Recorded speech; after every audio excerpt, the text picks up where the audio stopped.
اور یہ وظیفہ ان لوگوں کے لیے جن لوگوں کو کسی کی نظر لگ جاتی ہے اور اس نظر کے ساتھ ان کو بخار شروع ہو جاتا ہے۔ سارے بچے بھی ایسے ہوتے ہیں۔ یہ عمل اگر آپ زندگی کے اندر 3 مرتبہ کریں گے، اس کے بعد انشاءاللہ شرطیہ کہہ رہا ہوں کہ آپ کسی کو کہہ کر دیکھ لیں کہ اس کو نظر لگائے، کوئی شخص آپ کے ارد گرد بندہ جو آپ دیکھیں کہ اس کی نظر بہت سخت ہے، اس کے سامنے کر کے دیکھ لیں، اگر نظر لگ گئی تو انشاءاللہ میں ذمہ دار ہوں۔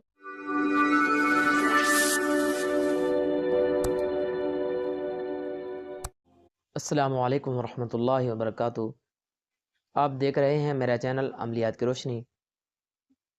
ایک مرتبہ پھر آپ کے سامنے حاضر ہوں ایک نئے وظیفے کے ساتھ، اور یہ وظیفہ ان لوگوں کے لیے ہے جن لوگوں کو کسی کی نظر لگ جاتی ہے اور اس نظر کے ساتھ ان کو بخار شروع ہو جاتا ہے۔ بہت سارے بچے بھی ایسے ہوتے ہیں، مرد اور خواتین بھی ایسی ہوتی ہیں جن کو تھوڑی سی بھی نظر لگے تو ان کو بخار شروع ہو جاتا ہے۔ آسان عمل ہے یہ عمل، اگر آپ زندگی کے اندر 3 مرتبہ کریں گے، اس کے بعد انشاءاللہ شرطیہ کہہ رہا ہوں کہ آپ کسی کو کہہ کر دیکھ لیں کہ اس کو نظر لگائے، کوئی شخص آپ کے ارد گرد بندہ ہو جو آپ دیکھیں کہ اس کی نظر بہت سخت ہے، اس کے سامنے کر کے دیکھ لیں، اگر نظر لگ گئی تو انشاءاللہ میں ذمہ دار ہوں۔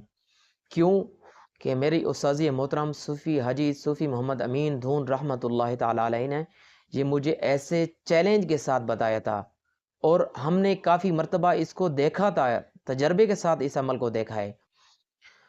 جس شخص کو یہ تکلیف ہو، نظر کے ساتھ بخار شروع ہو جاتا ہے، تو ان کے لیے یہ ہے، ایک دودھ کے پیالے کو سامنے رکھ کے باوضو ہو اور سلام قولا من رب الرحیم، سلام قولا من رب الرحیم، سلام قولا من رب الرحیم، یہ 7 مرتبہ پڑھنا ہے۔ پھر سلام علی نوح فی العالمین، سلام علی نوح فی العالمین، سلام علی نوح فی العالمین، یہ 7 مرتبہ پڑھنا ہے۔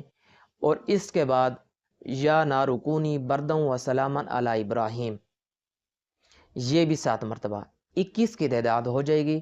پھر دودھ کے پیالے کو آپ نے دم کر لینا ہے اور اس شخص کو پلانا ہے۔ یہ آپ نے 3 مرتبہ اس کو پلانا ہوگا، ایک دن بھی پلانا ہے، دوسرے دن بھی پلانا ہے، تیسرے دن بھی۔ اگر اس کا بخار ختم بھی ہو گیا ہے تب بھی آپ نے 3 دن اس کو لگاتار پلانا ہے۔ اس کے بعد اگر آپ کو دیکھیں کہ اس کو دوبارہ تکلیف ہو رہی ہے تو پھر 1 مرتبہ کریں، پھر اس کے بعد تیسری مرتبہ پھر اس کو کریں۔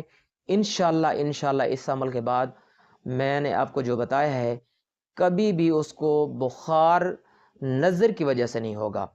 ویسے جسمانی سطح پہ تو ہر بندے کو بخار ہوتا ہے، وہ علیحدہ بات ہے۔ یہ عمل خود بھی کریں، دوسروں کو بھی بتائیں، وہ بھی عمل کریں گے، ان کو بھی فائدہ ہوگا۔ زندگی باقی تو ملاقات باقی۔ والسلام۔